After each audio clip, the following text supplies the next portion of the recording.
Hi, my name is Whitney and this is my Real DX. Today we have a pleasant 93-year-old Caucasian male patient who presents today with a chief complaint of an itchy rash that his wife first noticed yesterday. It had continued to persist, so they called the rescue squad from the assisted living nursing facility that they live in. The rash, per wife, is covering his entire body. He does endorse that it itches and it's red and it's raised and bumpy.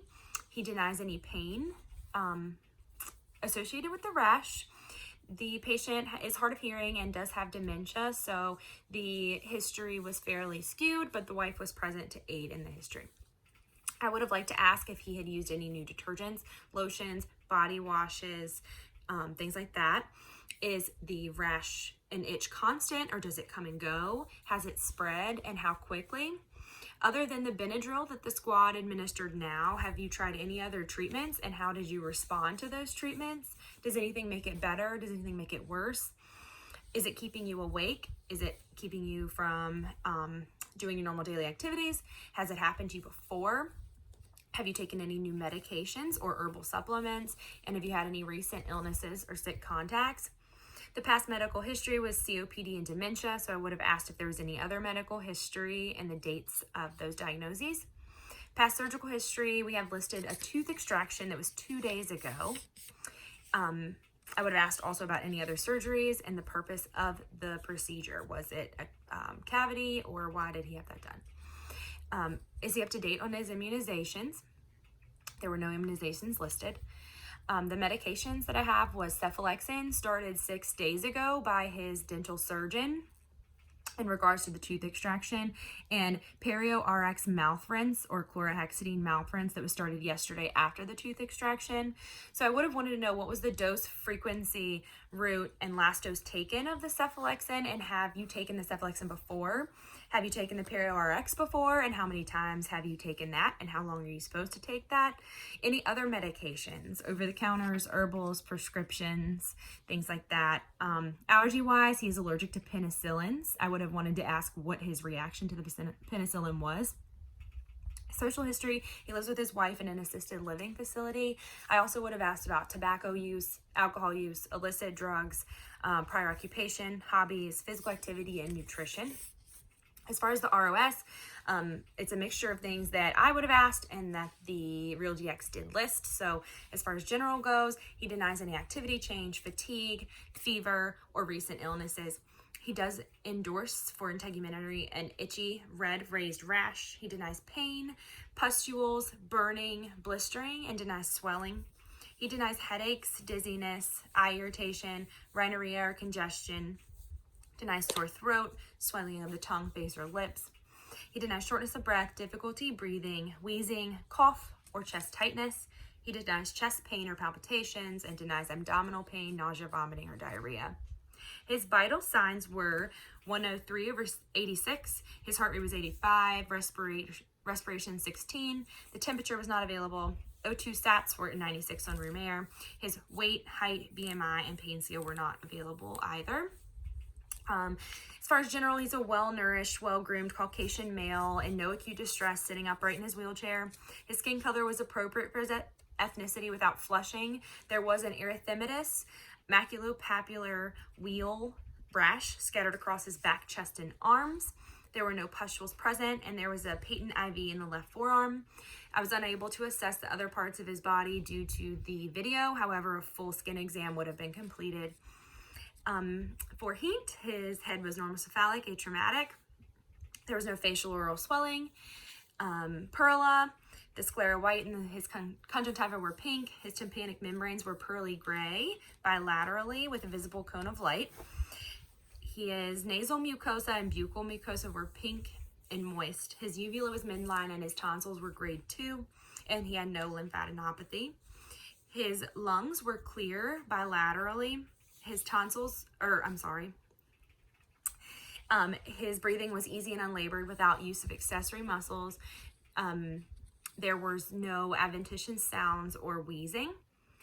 Cardiovascular wise, he had a regular rate and rhythm. His S1 and S2 sounds were present. No murmurs. His radial and pedal pulses were 2+ bilaterally, and there was no swelling of the bilateral lower extremities. His abdomen was flat and symmetric and non-tender without masses or pulsations. The diagnosis that I decided for this patient was an adverse drug reaction to cephalosporins with urticaria. The differentials that I considered other than that was anaphylaxis, Stevens-Johnson syndrome, and a viral syndrome.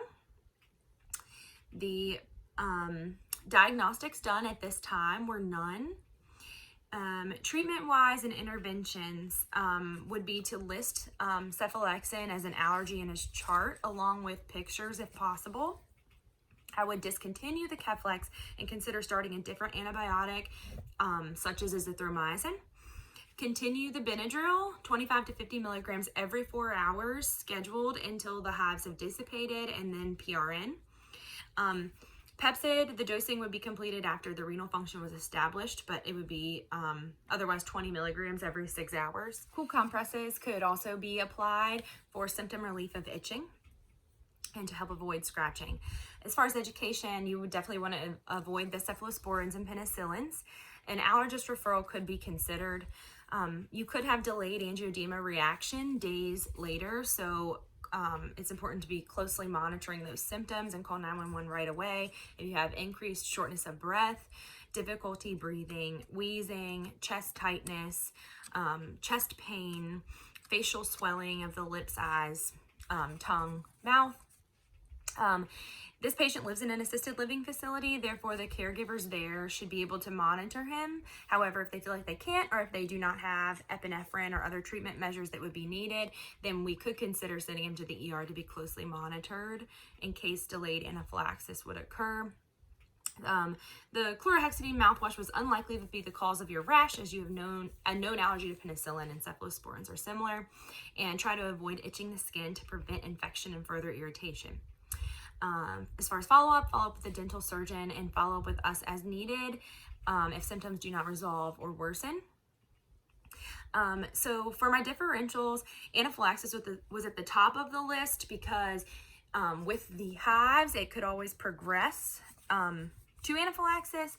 So things to look out for, as I had mentioned, about the difficulty breathing, shortness of breath, wheezing, swelling of the mouth, lips, tongue, nausea, vomiting, dizziness, weak, rapid pulses.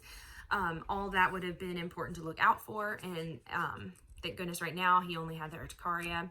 Stevens-Johnson syndrome was another differential that was considered due to the rash that spread all over the body, and that's considered a medical emergency, so I would definitely not want to miss that. However, with Stevens-Johnson syndrome, you kind of have more of a fatigue fever, and the mucous membranes get kind of blisters, and they're very painful.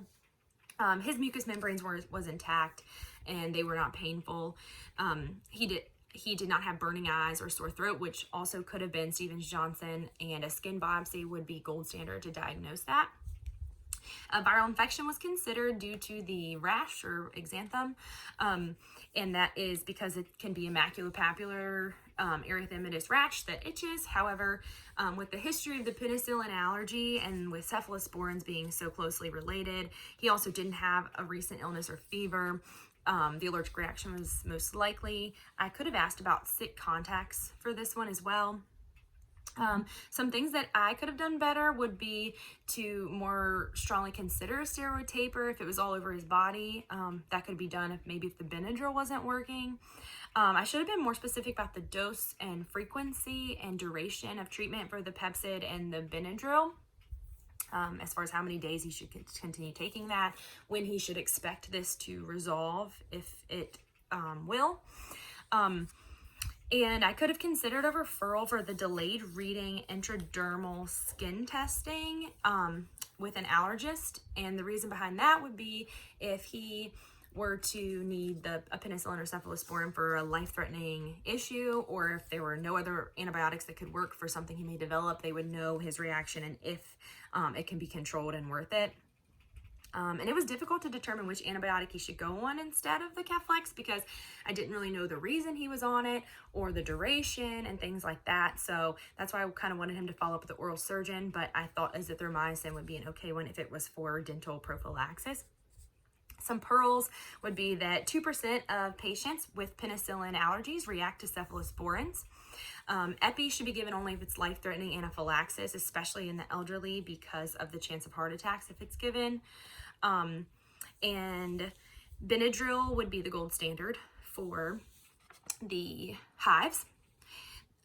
Pepcid's also given because it's an H2 blocker, so it helps. The Benadryl does block both of the receptors. However, Pepcid kind of secures that and helps shut the